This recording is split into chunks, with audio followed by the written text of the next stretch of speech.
যি পায় অসমৰ মানুহক তেওঁ ভাবিছে যে আমাৰ মানুহৰ একোৱেই নাই। মইতো এইবিলাক দেখি মোৰ এনেকুৱা লাগে যে মানুহটোৱে অসমীয়া মানুহৰ মূৰত একো নাই বুলি ভাবি আছে নেকি। তেওঁ যদি গোটেই প্ৰেছ মিট কেইখন চাব খোজে, তেওঁ মই কোৱা কথাটোকে কৈ আছে। তেওঁ লাহে লাহে পাকিস্তানত যোৱাটো স্বীকাৰ কৰাৰ পথত আহি আছে। সেইকাৰণে তেওঁ ভূমিকা বনাই আছে। নৰেন্দ্ৰ মোদী গৈছিলে, কি বৈদিক নে কাৰ নাম কৈ আছে, মইতো জীৱনৰ নামেই শুনা নাই। তেওঁ বোলে RSS আছিলে, কোনোবা আদৱানীজীৰ ভিজিটৰ কথা কৈছে।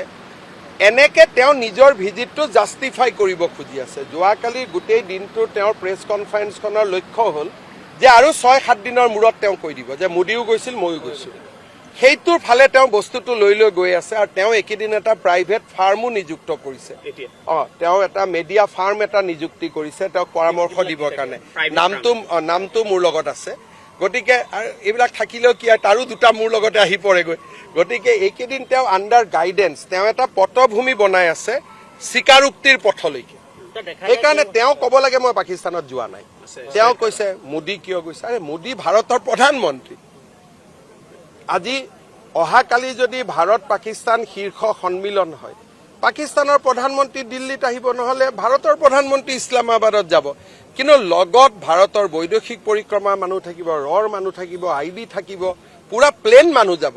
যি কথা পাতিব প্ৰত্যেকটো কথা ৰেকৰ্ডিং হ'ব। কিন্তু এখেত কাৰ নিমন্ত্ৰণত গ'ল, এখেতে কাক জনাই থৈ গ'ল, সেইখিনিতো কোনেও নাজানে। আৰু মই আজি আপোনালোকক এটা কথা কৈছোঁ, তেওঁ যি ধৰণে গৈছিল আৰু য'ত গৈছিল অত্যন্ত ঘৃণনীয় আৰু নিন্দনীয়। মই ৰেডি হৈ আছোঁ। অত্যন্ত ঘৃণনীয় আৰু নিন্দনীয় জেগাত তেওঁ গৈছিল। মানে মই ক'লো নহয় যে মোদী ডাঙৰীয়া য'ত গৈছিল ৰাষ্ট্ৰৰ কামত গৈছিলে, তেওঁ য'ত গৈছিলে পাকিস্তানৰ কামত গৈছিলে। ঘৃণনীয়, নিন্দনীয়। আৰু তেওঁ লোকসভাত যিবিলাক প্ৰশ্ন তাৰ পিছত কৰিছিলে, আপোনালোকে শুনিলে আপোনালোকৰ গাৰ নোম শিয়ৰি যাব। তেওঁ ৰাফেলৰ বিৰোধিতা কৰিছিল, S-400ৰ বিৰোধিতা কৰিছিলে, নিউক্লিয়াৰ ৱেপন ক'ত থাকে তেওঁ জানিব চেষ্টা কৰিছিলে, কোষ্ট গাৰ্ডৰ যিটো ৰাস্তাৰে কাছাব আহিছিল সেই ৰাস্তাটোত নতুনকৈ কিমান ছিকিউৰিটি হৈছে সেইবিলাক জানিবলৈ চেষ্টা কৰিছিলে। আৰু 90জন ল'ৰাক তেওঁ পাকিস্তান এম্বেচিত লৈ গৈছিল ৰেডিকেলাইজ কৰিবৰ কাৰণে। তেওঁ নিজৰ ল'ৰা ছোৱালীক ভাৰতীয় কৰি ৰখা নাই। এতিয়া কৈছে মোৰ সৰু ল'ৰা ছোৱালী, সৰু কাৰণেতো আপুনি চিটিজেনশ্বিপটো পৰিৱৰ্তন কৰাব নালাগে। ডাঙৰ হ'লে নিজে যি কৰে কৰিব। তেওঁ আজি 4 বছৰীয়া 8 বছৰীয়া ল'ৰাজনক নুসুধাকৈ ল'ৰাজনৰ ভাৰতীয় নাগৰিকত্বটো পৰিৱৰ্তন কৰাৰ অধিকাৰ তেওঁ আছে নেকি? গতিকে যিবিলাক কাম তেখেতে কৰিছে ৰাষ্ট্ৰৰ কাৰণে ঘৃণনীয়, ৰাষ্ট্ৰৰ কাৰণে চিন্তনীয়। আৰু মইতো নিশ্চিত যে 10 ছেপ্টেম্বৰত এই ঘটনাবোৰ দিয়াৰ পিছত তেওঁৰ পৰিবাৰৰ পাছপোৰ্ট কেঞ্চেলো হ'ব আৰু বহুত কিবা কিবি একশ্যন হ'ব। কাৰণ এই ভদ্ৰ মহিলাগৰাকীয়ে ভাৰত আৰু পাকিস্তানৰ মাজতে 19 বাৰ অহা যোৱা কৰিছে। সেই সময় 19 টাইমছ। আৰু মেক্সিমাম খোজকাঢ়ি, আৰু নহ'লে নেপালেদি। মানে চিধাকৈ দিল্লীত প্লেনত উঠিব লাগে, কোনো দিনে চিধাকৈ নাযায়। হয় আটাৰী বৰ্ডাৰ দি খোজকাঢ়ি, নহ'লে ভায়া নেপাল। মানে একজেক্টলি যিবিলাক কৰা বুলি কাৰণে আমি মানুহক ঘিণ কৰোঁ, 19 বাৰ আপ এণ্ড ডাউন কৰিছে, 19 বাৰ, 19 টাইমছ।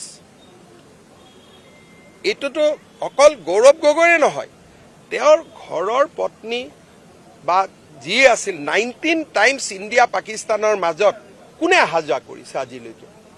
গতিকে গোটেইবিলাকৰ প্ৰমাণ আমাৰ লগত আছে। কাগজখিনি দিল্লীৰ পৰা আহি পাওঁতে অলপ ফৰ্মেলি আহিবৰ কাৰণে সময় লাগে। মই মাত্ৰ অপেক্ষা কৰিছোঁ। আৰু মইতো বাৰে বাৰে কৈ আছোঁ, মই যদি ভুলকৈ কৈছোঁ মোৰ নামত কেছ এটা দিলেই হয়। আজিতো বহুতবাৰ তেওঁ কেছ দিম বুলি কৈতো দিয়া নাই। এইকেইদিন পটভূমি বনাই আছে, এইকেইদিন পটভূমি বনাই আছে যে মোদীও গৈছিল ময়ো গৈছোঁ। তাৰমানে আৰে মোদী আৰু তেওঁ একে নেকি? তেওঁৰ ক'ৰ কি এটা মালৰ নাম কৈ আছে, কিবা বৈদিক নে ফৈদিক, আমি নামে শুনা নাই। কাৰ কথা কৈ আছে মই বুজিয়ে পোৱা নাই। মানে যি পায় অসমৰ মানুহক তেওঁ ভাবিছে যে আমাৰ মানুহৰ একোৱেই নাই। মইতো এইবিলাক দেখি মোৰ এনেকুৱা লাগে যে এই মানুহটোৱে অসমীয়া মানুহৰ মূৰত একো নাই বুলি ভাবি আছে নেকি। যে কোনোবা বৈদিক গৈছিলে, সেইটো ক'ৰ মানুহ, কি কথা আটা পাতা আমি নাজানো। ফটো এখন দেখাই কৈছে এওঁ। তেতিয়া মইতো ষ্টেটমেণ্ট চালোঁ, সেই সময়তে মোদীয়ে কৈছে যে এই মানুহটোক এৰেষ্ট কৰিব লাগে বুলি। In that point of time, সেই সময়তে। গতিকে এই গোটেই কথাবিলাক তেওঁ বেলেগৰ কথা, নৰেন্দ্ৰ মোদী কিয় গৈছিল, আদৱানীজী কিয় গৈছিল, আদৱানীজী তাত মন্দিৰ এটাৰ উদ্ঘাটন আছিলে, সেই মন্দিৰটোৰ উদ্ঘাটনৰ কাৰণে গৈছিল, এইটোতো সকলোৱে জানে। আৰু আদৱানীজী ঘূৰি অহাৰ পিছতো ভাৰতীয় জনতা পাৰ্টীয়ে আদৱানীজীৰ পাকিস্তান ভ্ৰমণক কি ধৰণে মন্তব্য কৰিছিল এইবোৰতো অন ৰেকৰ্ড আছে। গতিকে আমি কেতিয়াও আমাৰ কথা দি তেওঁ নিজৰ ভ্ৰমণটো জাষ্টিফাই কৰিব নোৱাৰে।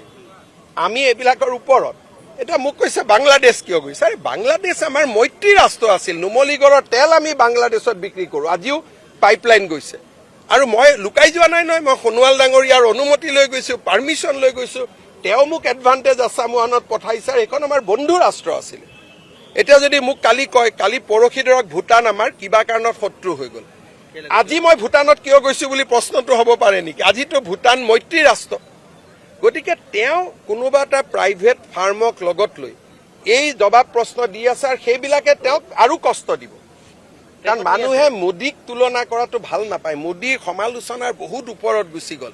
নৰেন্দ্ৰ মোদী আৰু গৌৰৱ গগৈ তুলনা নহয়, তেওঁ এইবিলাক কৰি কৰি নিজক নিজে আৰু বেছি ভালনাৰেবল কৰি গৈ আছে। স্যাৰ, আভ্যন্তৰীণ নিৰাপত্তা যিটো বাংলাদেশ যিহেতু এতিয়া এই বিষয়টো লৈ কালি নিশ্চয় চাওক, বাংলাদেশক লৈ আমি চিন্তিত যে সন্ত্ৰাসবাদ আকৌ হ'ব পাৰে বুলি, কিন্তু বৰ্তমান আমাৰ যিটো ৰাষ্ট্ৰৰ যিটো স্থিতি, যে তাৰ পৰা যদি সন্ত্ৰাসবাদ আহে ঘটনা তাতো ঘটিব।